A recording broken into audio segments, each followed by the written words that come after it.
Bienvenidos al canal, yo soy Mariani y hoy estamos aquí porque vamos a hablar de The Ugly Stepsister.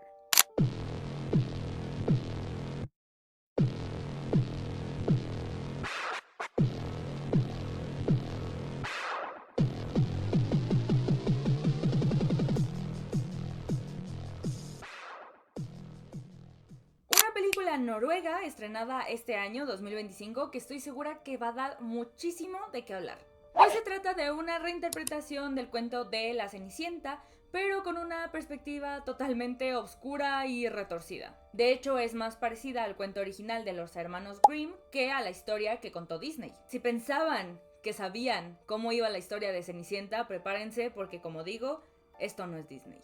En esta historia, la protagonista no es Cenicienta, es su hermanastra Elvira. Elvira es una joven que vive atrapada entre la belleza radiante de su hermanastra Agnes y las exigencias de su madre Rebeca, una mujer que ve a sus hijas como una oportunidad de ascender socialmente. Elvira es constantemente humillada, ignorada y empujada a cambiar porque, sorpresa, no es suficiente. No es lo suficientemente delgada, no es lo suficiente hermosa y no es lo suficientemente deseable a ojos de su madre y de la sociedad. Cuando se anuncia que el príncipe Julian dará un baile para encontrar esposa, su madre lo tiene bastante claro. Una de sus hijas debe casarse con el príncipe, cueste lo que cueste. Y les juro que ese cueste lo que cueste es completamente literal. A partir de aquí, Elvira va a iniciar una transformación radical y grotesca que involucra procedimientos médicos del siglo XIX o de la época medieval. Desde dietas, mutilaciones y una pérdida completa de su verdadera identidad. La verdad es que The Ugly Stepsister no es una historia de superación, es una historia de destrucción. Y creo realmente que esa es la razón por la que al espectador se le hace tan impactante. Ahora, hablemos del origen del proyecto. Y es que la mente perturbada detrás de esta historia es Emily Blinchfeld. Emily Blinchfeld. Es noruega, ¿ok? No sé cómo se pronuncia ese apellido. Emily es una directora noruega que acaba de debutar con esta película, a la cual algunos critican como valiente, otros como una locura, como una demencia o incluso como necesaria. Porque si el año pasado tuvimos La Substancia, este año tenemos La Hermanastra Fea. Como les dije al principio, Emily se inspiró muchísimo más en el cuento de los hermanos Grimm, que es bastante más perverso que la versión de Disney, donde las hermanastras se cortan parte de sus pies para que la zapatilla les quede.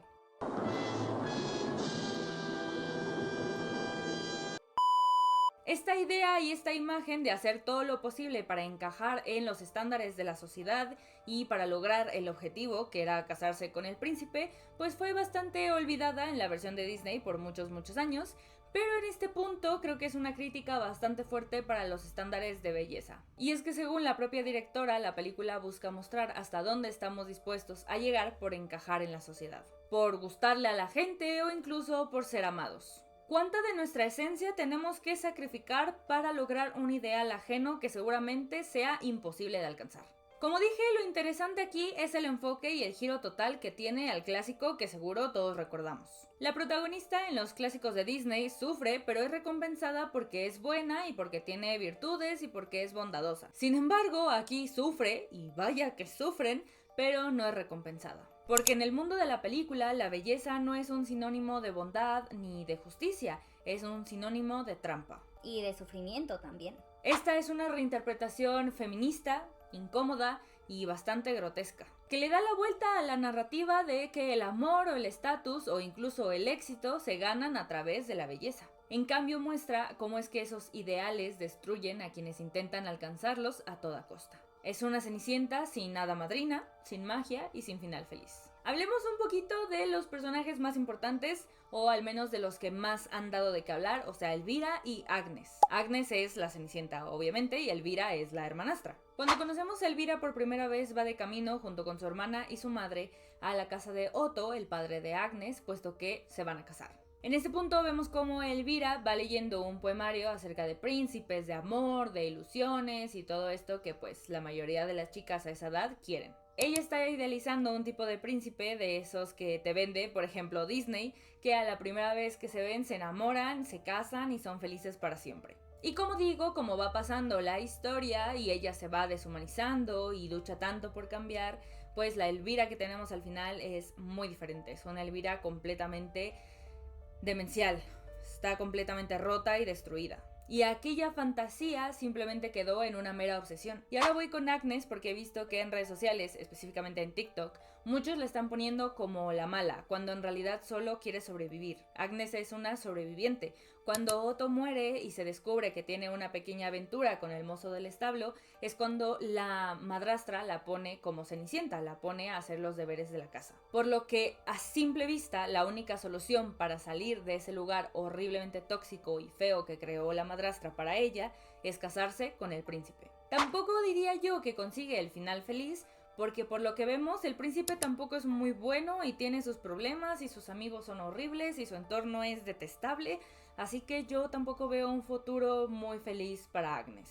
Literalmente salió de un lugar malo para ir a meterse a otro que ni siquiera conoce. Por lo tanto, entre ellas dos no hay ni villanos ni buenos, simplemente pues humanos, un poco de ambos. Eso sí, la que sí es mala es la madre, porque esa señora está retorcida, de verdad, muy retorcida. Aunque la historia ocurre en una especie de fantasía victoriana, es imposible no ver los paralelismos con el presente. La presión por tener cierto cuerpo, por cumplir ciertos cánones, no ha desaparecido, solo ha cambiado de forma. Hoy son los filtros, los retoques, las comparaciones constantes en redes sociales. Lo que antes era un zapato de cristal, ahora es un ideal imposible en Instagram. La película se estrenó en el Festival de Sundance y desde ahí la gente no ha dejado de hablar de ella, y también estuvo en el Festival de Berlín, donde algunos asistentes se dice que abandonaron la sala por algunas escenas pues bastante intensas, fuertes, literales. Otras personas simplemente lloraron. Si buscan la película en Rotten Tomatoes, tiene un 98% de aprobación por parte de la crítica, pues alaban su dirección, su guión y especialmente la actuación de Leah Mirren como Elvira. Y es que de verdad esta mujer logra transmitir perfectamente la desesperación, la inocencia, la locura y la pérdida. También ha sido descrita como la mezcla perfecta entre horror gótico, drama social y un cuento de hadas muy distorsionado. Y es que aunque es una película que es difícil de ver por todo lo que está pasando en escena, es imposible ignorarla. Como les digo, cuando vemos por primera vez a Elvira, pues es una joven, no sé cuántos años tendrá, pero yo calculo unos 14, 15 máximo, y pues ella no piensa demasiado en su cuerpo, en su nariz, en sus dientes, en sus ojos, en su peinado. Ella simplemente vive su vida. Es hasta que llega la invitación para ir al baile, que anuncia que va a ser como en 4 meses, 4 lunas llenas, algo así, que la madre y los estándares de belleza y la jefa de la academia y el doctor de las cirugías estas de belleza le empiezan a meter en la cabeza esta idealización de su cuerpo y de lo que debe de ser para que el príncipe voltee a verla. Por lo tanto, empieza a preocuparse y a obsesionarse con la pérdida de peso, le rompen la nariz para después acomodársela y sostenerla ahí con algo para que cuando el hueso vuelva a estabilizarse, pues ya se quede respingada y bonita. Le ponen pestañas, que yo cuando lo dijeron dije, bueno, le van a poner pestañas. Mi cerebro nunca dijo, estás en una época medieval. ¿Cómo rayos le van a poner pestañas a esta chica? Bueno, nunca pensé, ni por aquí, que se las fueran a coser a los ojos. Como pueden notar, Elvira hace de todo. O sea, literalmente se come un gusano para que el gusano se coma todo lo que come ella y así no engorde y enflaque. Es una locura, se los juro. Pero ella hace de todo. Y cuando llega el baile, pues el príncipe la nota. Pero no porque sea interesante para él, sino porque es lo que todo el mundo quisiera. Es un maniquí. Es lo que la sociedad definiría como perfección. Pero lamentablemente luego llega Agnes al baile, como el cuento de la Cenicienta, que tiene que ser, y se roba toda la atención, dejando a Elvira más rota y demencial que nunca. El clímax de la película no es lo que vemos en el live action o en el animado de la Cenicienta de Disney, es una cosa completamente diferente. Pues como les digo, después de que el príncipe la dejara bailando sola para ir con Agnes, Elvira se vuelve completamente loca. Regresa a la casa, le exige a Cenicienta el otro zapato, la otra zapatilla, casi la anda ahí macheteando, un desastre. Y la parte más triste es cuando Elvira está sentada en el piso, con la mitad de la zapatilla en su pie, porque efectivamente no le queda, y pensando en todo lo que ha hecho y que ahora no puede dar marcha atrás. Y así como pasa en el cuento de los hermanos Grimm, pasa en esta película. Ella agarra el machete y y se corta los dedos. Ay, Elvira, la zapatilla le queda.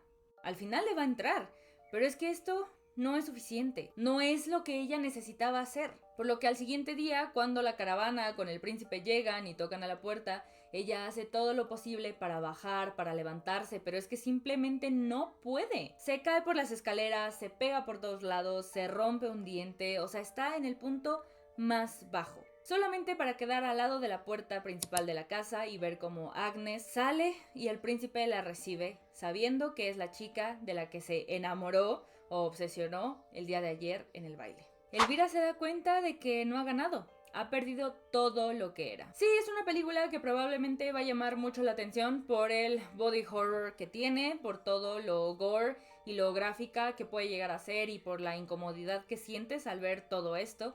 Pero en verdad el mensaje es lo más importante. Vivimos en una era donde la cirugía estética ha aumentado un 70% entre menores de 21 años. Donde niñas de 10 se preocupan por el tamaño de su nariz, de sus dientes, donde no es suficiente pues lavarse la cara y ponerse protector, sino todo el tema skincare en niñas muy pequeñas. Donde los filtros y las redes sociales nos dan un estándar increíblemente alto del tipo de belleza que todo el mundo debería de querer alcanzar. Y The Ugly Stepsister no solamente es una película de terror, es un espejo. Y como todo buen espejo no nos muestra lo que queremos ver, sino lo que de verdad necesitamos afrontar. Nos dice que Elvira no era fea, en verdad no tenía que cambiar nada, ella era hermosa por lo que es. Lo que es feo es el sistema y la sociedad que la rompió. Y lo más triste y perturbador de esa historia y el hecho por el cual está siendo tan hablada es que ese sistema sigue el día de hoy. Es una película que me dejó pensando mucho, que me dejó al borde de vomitar y que de verdad había escenas que no quería ver,